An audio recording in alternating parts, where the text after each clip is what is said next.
So how would you define, what's the difference between addiction and a bad habit? When does it become a problem, and when is it just, you've just maybe been on the sauce a few nights, too many, you're maybe at Christmas time or that. When does it become that's a real issue? Well, mind-blowing time, guys. Just going to warn you right now. Alcoholics are born, they're not made.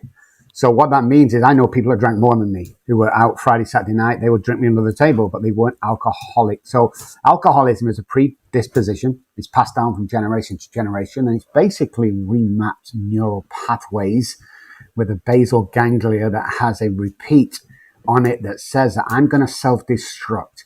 So I'm a big advocate for, there's a difference between a Friday night drunk and a Friday night alcoholic.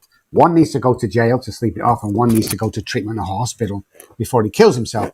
So that's the biggest difference. And people, and this is the research that we've done over the last 20 years, is we like to think we're far more advanced in the addiction world than other people, because alcohol has 1% to do with alcoholism, and the same with drugs. But the only difference with drug addicts is drug addicts are made.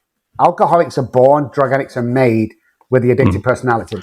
So 90% of people that come to us, in fact, more than that, 95% of people that come to us that are staunch heroin addicts, I ask them all the time, when did it start? It started in the doctor's office with painkillers. It is impressive that it's like how something that supposedly helps us can become an addiction. I mean, we all know an addict. We all know somebody who's struggling.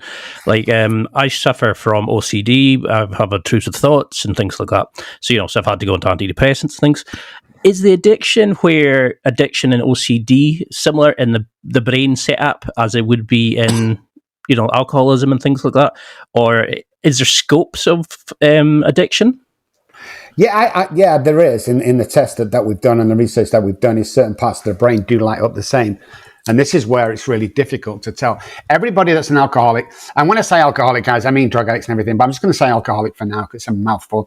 Everyone that alcoholics has depression. Most people alcoholics have OCD, ADHD, all this stuff that we hear about. So there's parts of the brain, and it presents in the same. So the symptoms of alcoholism would be, for the outside person who are looking in, depression, can't stop drinking, can't concentrate, lethargic, doesn't want to take part in anything that the family, isolates in bedroom or makes a fool of himself every time he goes out. These are the traits that we look at as an alcoholic.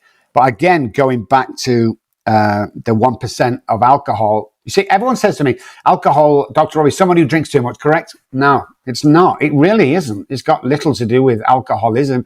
It's just a symptom. So when you get down to the root causes and conditions and what cause it, then you start seeing the other illnesses creep in and be part of, but still early in research. So I would agree, say yes, but more research needs to be done without a doubt.